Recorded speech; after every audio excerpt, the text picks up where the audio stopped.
Assalamualaikum anak soleh dan soleha.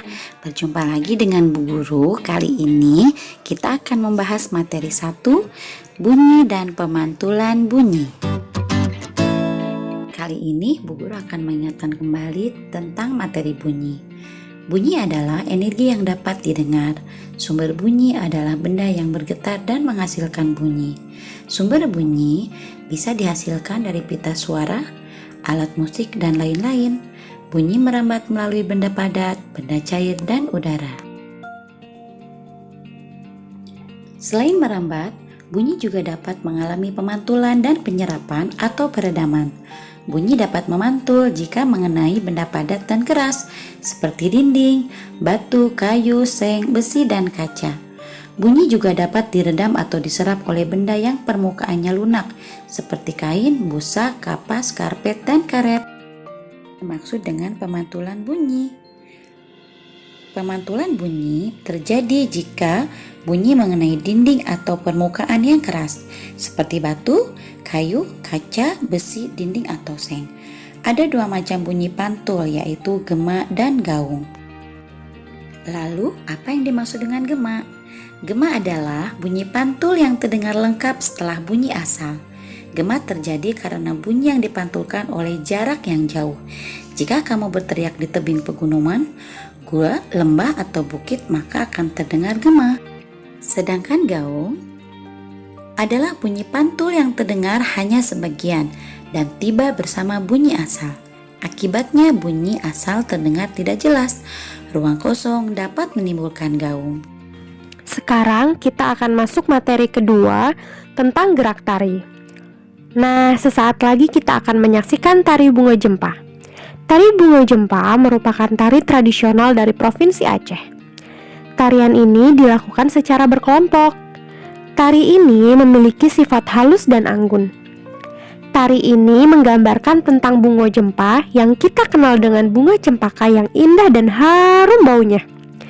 Terlebih saat terkena hempasan angin malam yang sangat dingin, bunga cempaka akan layu dan berguguran. Dalam tarian ini digambarkan bunga cempaka memiliki paduan warna putih, kuning, dan merah.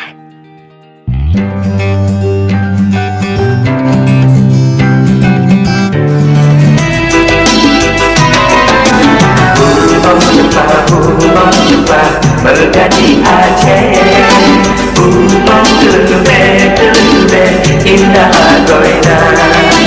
Bunga jempa berganti Aceh, bunga gelebe indah goina. Putih kuning mencampur merah, bunga si bulan indahlah goina. Putih kuning mencampur merah, bunga si bulan indahlah goina. Laksina bulan angin berayo, lurong mesusun yang malam-malam. Laksina bulan angin berayo, lurong mesusun yang malam-malam. Gemitan rubek menyotak tinjo, lepatan harum si bunga jempa. Gemitan rubek menyotak tinjo, lepatan harum si bunga jempa.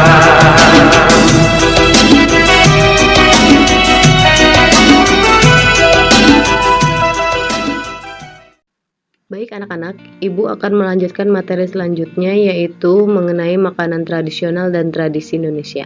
Yang pertama, mengenai makanan tradisional. Indonesia kaya akan makanan tradisional, contohnya bubur. Berbagai suku bangsa di Indonesia memiliki makanan khas daerah berupa bubur. Meskipun namanya sama, tetapi berbeda rasa dan cara membuatnya. Oke anak-anak, kita akan simak berikut ini contoh-contoh makanan tradisional yang ada di Indonesia. Baik anak-anak, berikut ini adalah contoh makanan khas yang ada di Indonesia.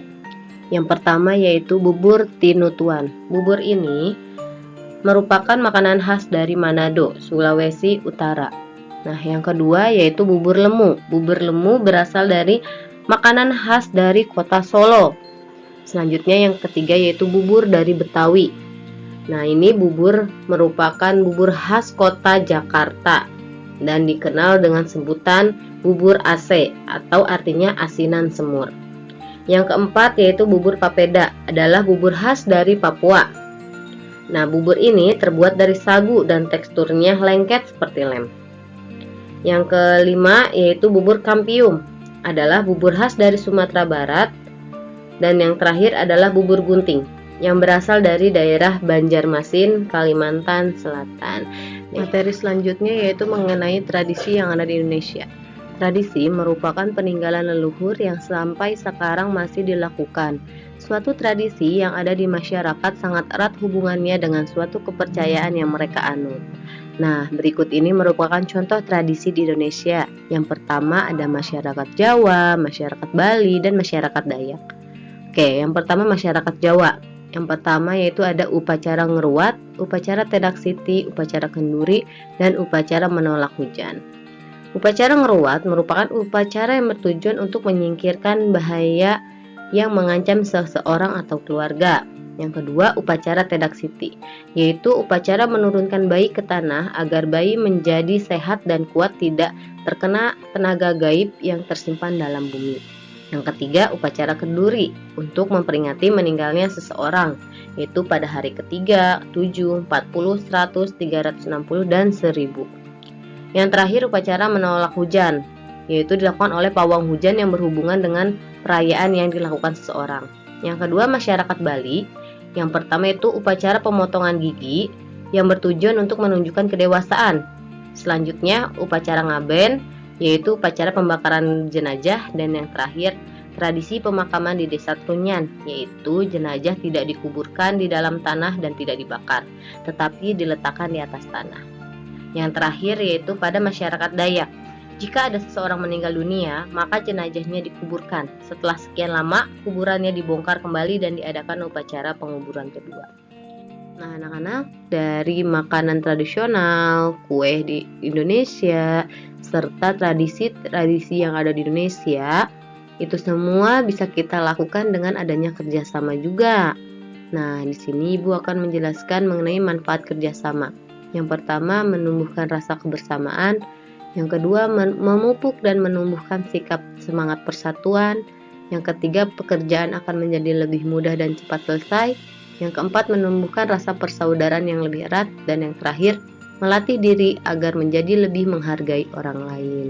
Hai anak soleh dan soleha, jika sudah paham, maka kalian dapat mengerjakan tugas di buku tematik 4A halaman 102 mengenai Ayo Jawab dan membuat display kelas tentang keragaman budaya yang ada di Indonesia.